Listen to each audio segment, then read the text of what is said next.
Hello, everyone. You're listening to After Hours. I'm Felix. And I'm Mihir. Can you believe the summer is almost here? Oh my God. You know what that means, right? That means stories we follow and many, many recommendations. Exactly right. We're going to go out with a bang, Felix. Yes. Part of the fun of this podcast is when we get to talk about what is on our mind. And for the next couple of months, we'll have to do that over walks, but we won't be doing that over the podcast. So this is our chance to talk about the stories we want to watch. And then, of course, after the episode with the stories we will watch, we have even better, lots and lots of ideas how to fill everyone's time, including recommendations what to read, what to eat, what to watch, everything you ever wanted, plus much more. But the only sad news about the summer is we are going to miss our listeners. Yeah. It's always so fantastic to interact with them in all different kinds of ways. In the interim, if you all would love to leave a rating or a review, that's fantastic. Yeah, we would love that. And we look forward to being back with you in the fall. So, stories we will follow. Let's do it. Excellent.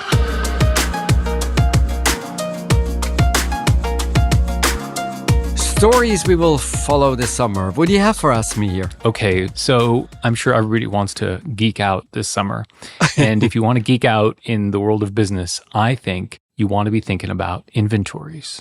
Oh, God, how exciting. My pulse just shut up by quite a bit. Exactly, Felix. So look, it's a very curious economic time, and inventories turn out to be really, really interesting and important. So first, think about Walmart and Target, who announced their earnings a couple weeks ago, and they posted that their inventory levels rose by more than 30% each. Oh, wow. And this is in a quarter. In a quarter. Yeah. Now, that is astronomical. So these are two of the best management teams for managing inventory, and they got it so wrong that inventory levels rose by 30%. So what's the issue? What did they not see? Well, so that's the question. They said basically they bought all the wrong stuff and they didn't buy the right stuff. So there were shortages and they bought the wrong stuff. So the reason this is so important is it is a real finger on the pulse of the consumer and on thinking where the consumer is and whether we are heading, in fact, for a recession. Interestingly, in aggregate, inventory to sales ratios, which is kind of what you care about, is actually not that high. Wow, really interesting. So can I ask one question? We had these swings between products and services.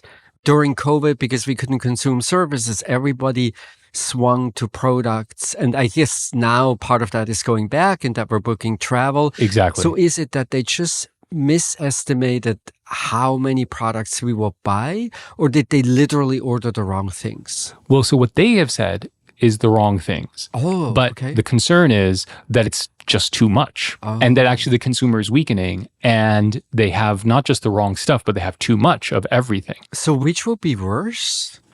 From a broader perspective, if the consumer is really weakening, especially the low-end consumer is really, really weakening, that's a good sign of a recession. So that would be more problematic. Yeah. If they just got the wrong stuff for the wrong quarter, that's just a mistake. Yeah. It'll be lots of markdowns, but it won't be something really structural.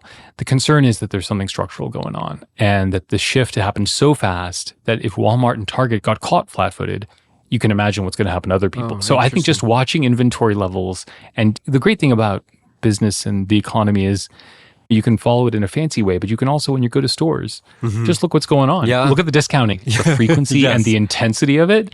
So it's a really fun thing to watch over the summer. And maybe you can get some savings as well, Felix. So that's my first story to watch. Stock up on bikinis. There you go.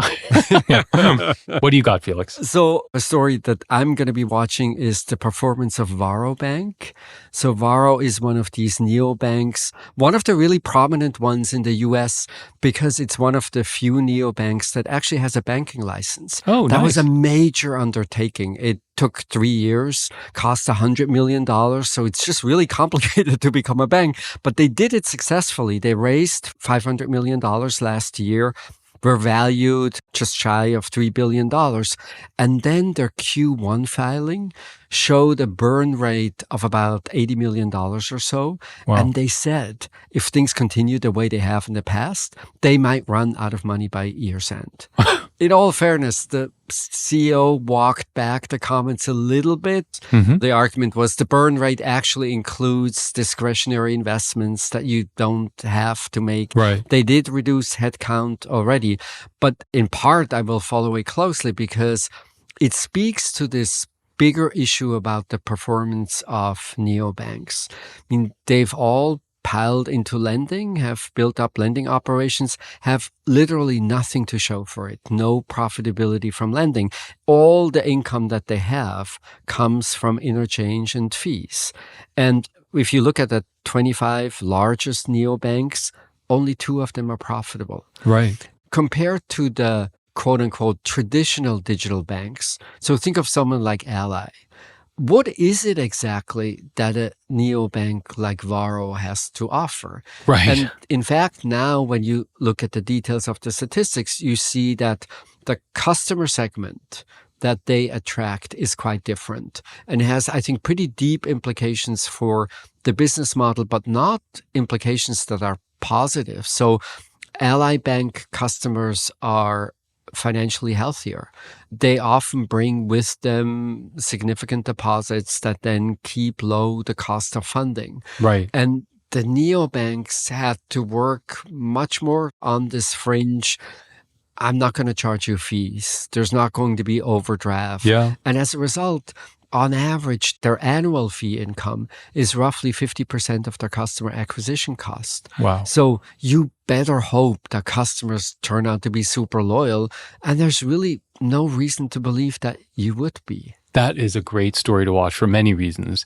One is I think this neobank part is fantastic and thinking about what's happening on the credit side.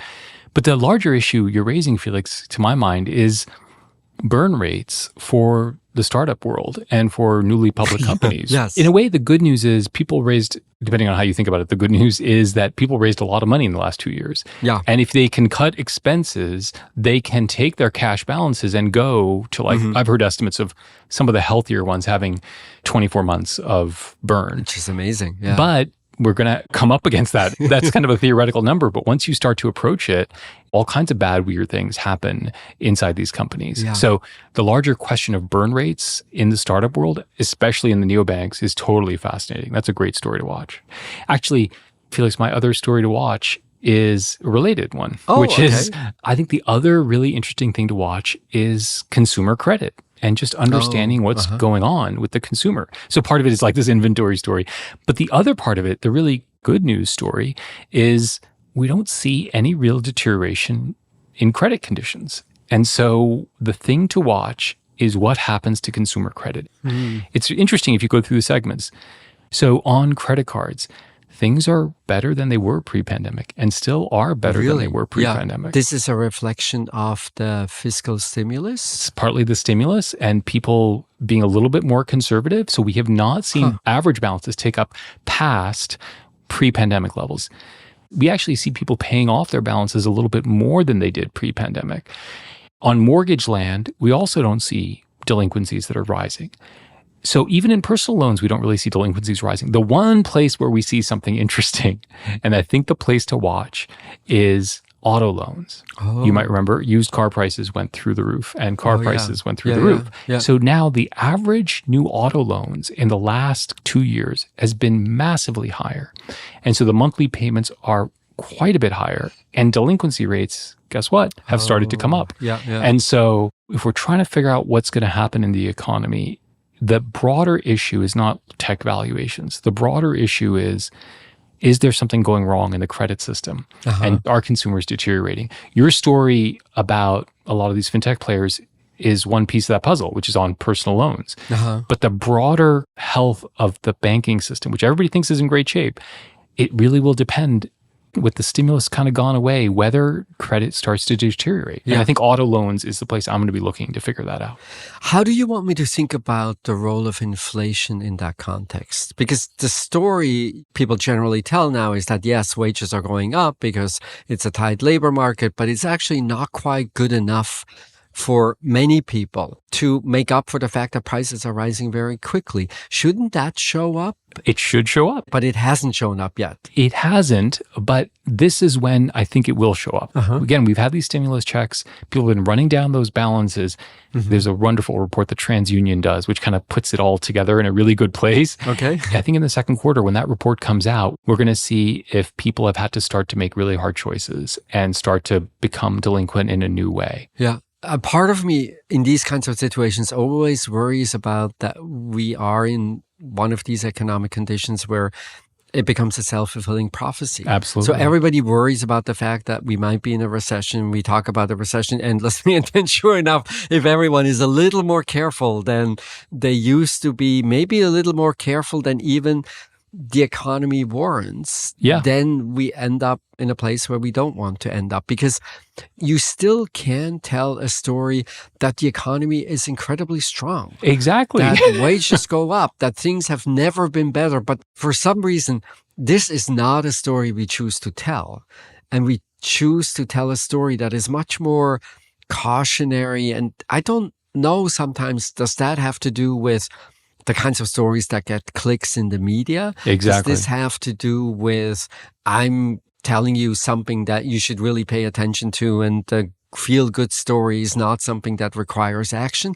It's strange to me how you can describe the same economy in so complete opposite terms, but the stories that I read are not very mixed. They're mostly negative. Right. And that's why we're geeking out on data. This is why data is important, right? Because I think things like consumer credit, things like inventories, things like these underlying data, that's what we got to look to. Because if you follow the narrative, Felix, there's a dominant narrative like the world is coming to an end. And especially when financial markets collapse in the way they've been collapsing, then it just adds to that. Yeah. But it doesn't necessarily mean it's true. Yeah. And so watching the data really carefully this summer, I think is going to be a really fun piece of what happens here. Fascinating. Oh my God, half my summer's full already. So many good stories to follow.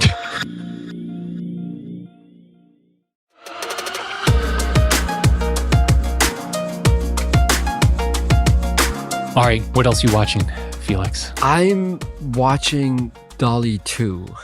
And no, it's not a movie. It's an artificial intelligence program published by OpenAI. Huh. And you know how there are these moments in technology that you will never forget. I will never forget when I first saw email on AOL. That was my first email program. Yeah. Or then when I saw the first YouTube video, I was like, oh my God, what do you mean? Yeah. Everybody can upload a video and everybody can watch it. And Dolly 2 is a little bit like that. So it's a compound name from Dolly the painter, and then Wall-E, the Disney movie. Oh, yeah. And what it is it's text to imaging. So you give Dolly 2 a sentence, koala bears riding a motorcycle, and it will create an image of a koala bear riding a motorcycle. And then you can say koala bear riding a motorcycle in the style of Andy Warhol or in the style of your favorite artist, and it will do that. Wow. The really remarkable thing is that it can not only do images that relate to a single term, it can really create these kinds of combinations, even combinations that don't really exist. I saw one application that said monkey paying taxes, and then it literally creates an image of a monkey that looks like it's sitting at a desk and it might as well pay taxes. These are images that it's creating. So they're not like looking for photographs of this thing. They're drawing the images and then they change the style. The images, yes. Wow. But one really important application is also what they call in-painting. That is, you can take images and you can add something to the image. And on the Dolly 2 website, there is a fabulous example where you see a picture of an indoor swimming pool. And the light comes in through the windows and it creates really interesting effects on the water and the shadows that are thrown. And then you say, okay, so let me add a flamingo. And you decide where the flamingo goes in that image. Right. And then AI would add it. And what's really remarkable is the shadowing, the reflection of the light. Everything is perfect. It's unbelievable. So the technology, I think itself is an interesting story. But then, of course, OpenAI as an organization is really interesting. You remember they started out as a nonprofit organization. Yeah. Then I think maybe influenced by competing organizations like DeepMind that had these really deep pockets. They decided to then create this capped profit arm where big companies like Microsoft have invested $1 billion to make advances possible. But the most unusual thing is their charter. It comes from a source of anxiety and concern that AI might actually do more harm than good in the end. And the organization is committed to releasing only products that will further humanity's interests. Interesting. And it's really controversial. Uh-huh. Its first product, I think, that you might have heard of was this GPT-1 and 2. This was good for college students. You give it a sentence, and then out of that sentence, it writes an entire essay. And it's really amazing. Yeah. And they demonstrated GPT-2, but did not make it available. Yeah. And the argument was, look, we have to be careful. We don't know. We need to study. And it got so much backlash. So some people said, well, this is just a publicity stunt. Yeah. You're claiming you do these amazing things, but no one can really test them because it's not public. And then others said, well, you were founded on this idea that you do the best things for humanity. You will always be open. You will always be transparent. And now what? Like no openness, no transparency. Yeah. That's fascinating. So it was super controversial. And Dolly 2 is a little similar in that you can go to the website and you can test all of these things, but it's not available. No one has access yet. Right. You can just imagine the enormous damage. So I can add you to any photo now, and it will be very, very difficult to see for the untrained eye. These are like the deep fake images that are like really hard to figure out. On steroids. Yeah. And so it's one of these stories where you think, oh my God, if that can be done in a reasonable and good way, everything changes. Yeah. We will have all of these images, all of these illustrations that we don't really have to think about it. It's just a machine that does it. God, I have to say, this story provokes so many different feelings in me. So I'm sure you saw this story about this Google engineer who conducted this conversation. Oh, yes, about the sentient. About their sentient AI person. Yeah. I don't know. I confess these AI conversations, somehow I have one of two very sharply divergent reactions to it. One reaction is yours right now, which is, oh my God, this is like incredible what is happening. On the other hand, sometimes I'm like, really? Who needs this and who cares? Especially with this kind of sentient conversation. Like it seems so clear that he was talking himself into believing that someone was on the other side of this. I get why college students love this, but beyond that, why do I care about it? I am always really struck in this AI land of this completely polar reactions that it engenders in me. Either that it is completely scary and revolutionary and fantastic, or alternatively that it is like, why do I need these things? Yeah. Clearly with writing and some tasks, I could see it being really powerful. But I'm not sure otherwise. But this will be a fun one to watch. Yeah. And I think you're exactly right. The stated purpose of OpenAI is to create artificial intelligence that is like human intelligence. That's where they want to go. Right. And what's really interesting about this is there are basically two camps in AI land. One camp, and this includes OpenAI, says we actually have all the tools that are needed to do this. Right. All that's missing is a clever combination of technology and then obviously insane amounts of computing power. But no real breakthrough is needed. We're almost there. In fact, they have a fun thing that they do at the office where they ask everyone, like, how long is it going to take until we get artificial intelligence that is of human quality? Where even that statement is totally unclear what it means. But in any case, and I think the average estimate is now 15 years. And it's like, maybe yes, maybe no, who knows? But the estimates are all over. And then there's a second camp, I think also really prominent, where people think, no, actually it will take a huge step change. Even if we combine everything we have and we combine it with insane amounts of computing power, that's not going to be good enough to really mimic or surpass what humans can do. And what's totally fascinating is these are some of the smartest people on the planet. Disagree about And something no totally one- fundamental. Yeah, totally fundamental. No one really knows. Well, I'm sure we'll figure it out by the end of the summer. Yeah, It's, sure, a, good, yes. it's a good story to watch. Yeah. What do you have for us? So I've just been really getting intrigued by the prospect of what's happening in big tech. Obviously, we've seen valuations come down really remarkably. Yeah. And yet we have founders who are relatively young who are still hanging around.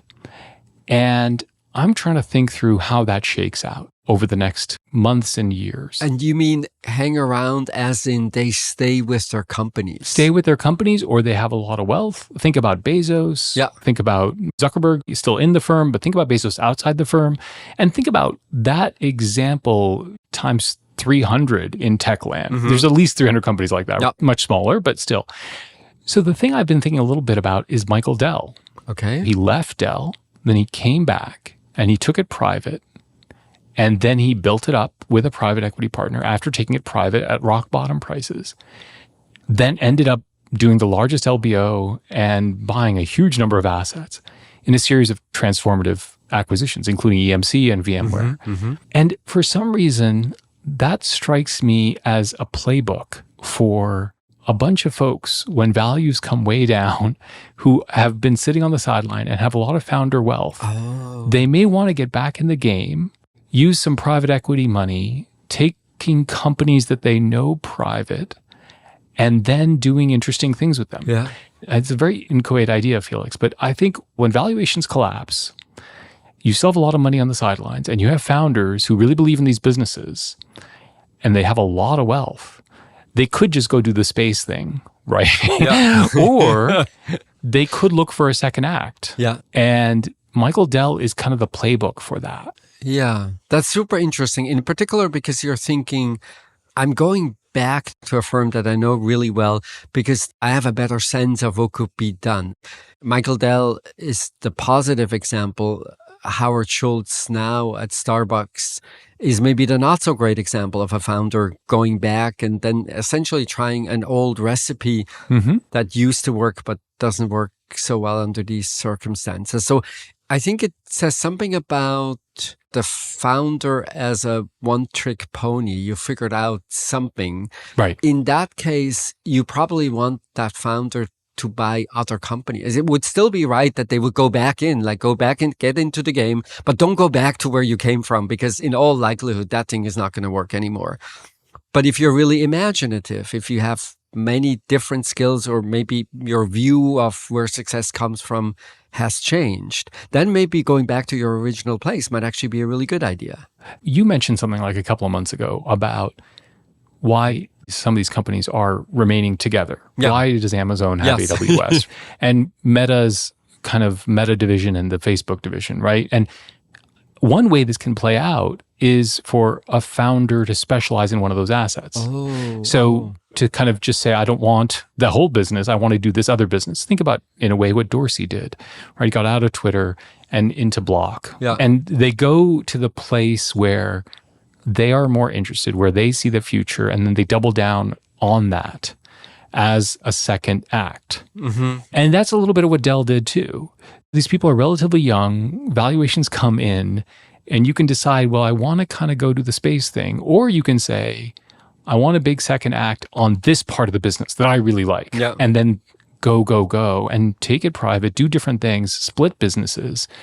It's kind of a radical suggestion, but when valuations come down really sharply and there's a lot of money on the sidelines still in different private forms, it feels like that's a recipe for people to do weird things that they might not have thought about before. Yeah. So that's, I think, a story to watch. See what Yeah. happens to big tech. And what I like about it is, of course, many of these founders move to the role of investors. Right. And I always have a sense that some of what they did amazingly well, getting people excited, building up companies, having novel insights, the role of an investor by its nature is more passive. If that's what you're really good at, are you really meant to be just an investor. Yeah. So I actually like the idea of these people I agree. getting back into the game and I getting agree. their hands dirty and getting engaged. So if that in fact happens, I think that would be wonderful, probably good for the economy as well. Right. Great. What else do you got, Felix? I have a closely related story, and you might remember in the whole conversation about the rise of income inequality. At some point in time, we were much more specific about where does it actually come from? Right. Why is it that economy-wide we see incomes of people diverge so much? And one of the really big discoveries and interesting realizations was that it's all driven by a fairly small set of industries. So this is for the United States. 90% of all industries have zero contribution to the increase in income inequality. Right. And it only happens at the very top in tech. So it's basically a technology story.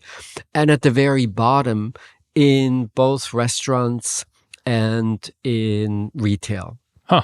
And it's these two tails that are responsible for the rise in income inequality. Interesting. Now, think about how that relates to the current macro situation. At the top, we now have the implosion of markets. Right. So there we get a big reduction. And I think at the bottom end, the story has sort of been the opposite. Wages are increasing very quickly. For many employees in the United States, inflation has eaten up almost all the wage gains that they have gotten. It's not true for the poorest paid workers. There, actually, the wage gains still are larger than inflation. So what this means is that I think at the end of this episode, we might actually see a dramatic reduction in earnings inequality. That's fascinating. I think it's already showing up in so many ways, Felix. So I was talking to several people who were saying that the talent market at the high end in tech has become very flexible all of a sudden. So you're the CTO of a tech startup and your stock is now worthless, let's say, or a public company. It's gone down to 80% in value. Yeah. You know, you're mobile now and you will be moved. And you know, an older company that actually offers you a little stability that would have never been able to hire you a while ago is now attractive.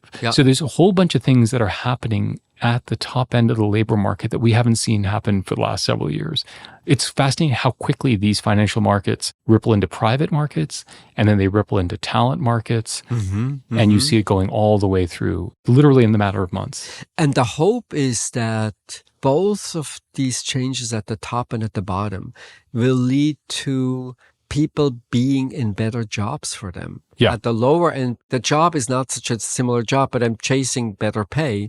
And so as a result, I end up in businesses that can afford that better pay. So I should really work at the restaurant that flourishes and not at the restaurant that doesn't do so well. And at the top of the market, you don't have to worry so much about the disruption anyway, because it's not as though people are poor. So they can easily finance some transition. But if all goes well, we might end up that many talented people actually work in places where they can make a bigger difference than they could have made before. That's great. I love that. That's a great thing to watch. People talk about the economy in a broad sense. But what's interesting about this story that you're highlighting for us is it takes it through firms and it takes it through labor markets and it takes it through to people's lives, which is really going to be an interesting thing to watch. In the end, what we really care about. Right? Yeah, exactly. What we really care about. All right, good. So we got stories to watch, Felix.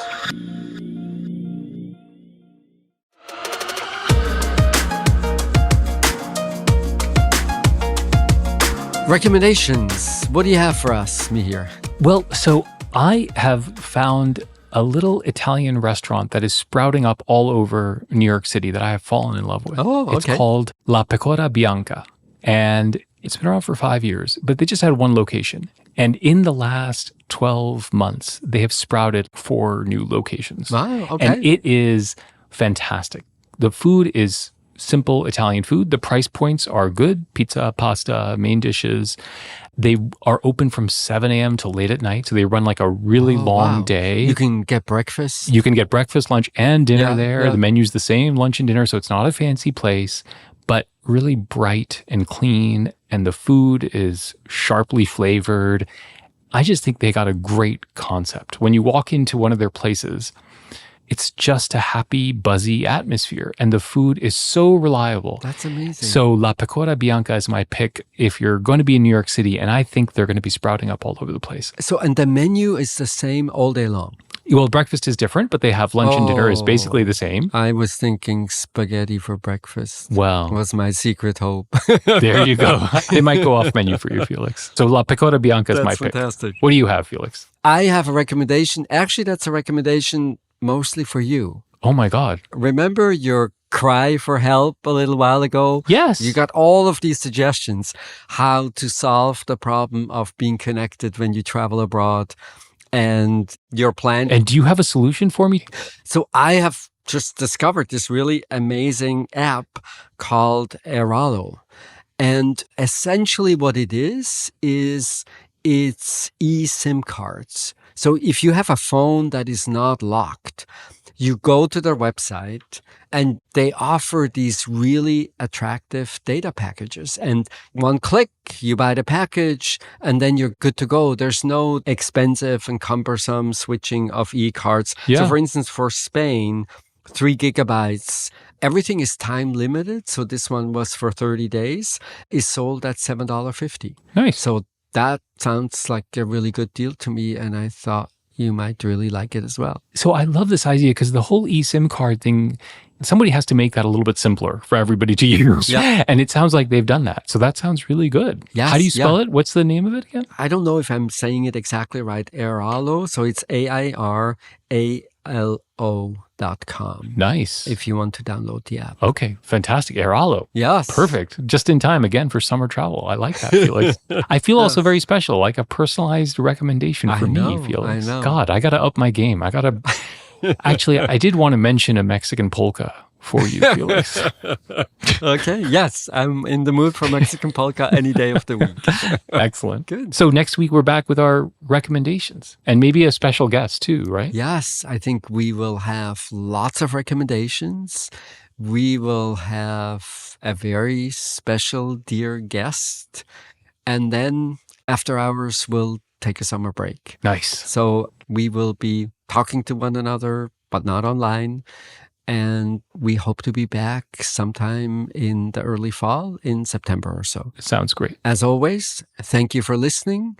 Thank you, Peter Linane, for managing our wonderful sound. Woohoo, Peter! And we will hear from you before too long. This was After Hours from the TED Audio Collective.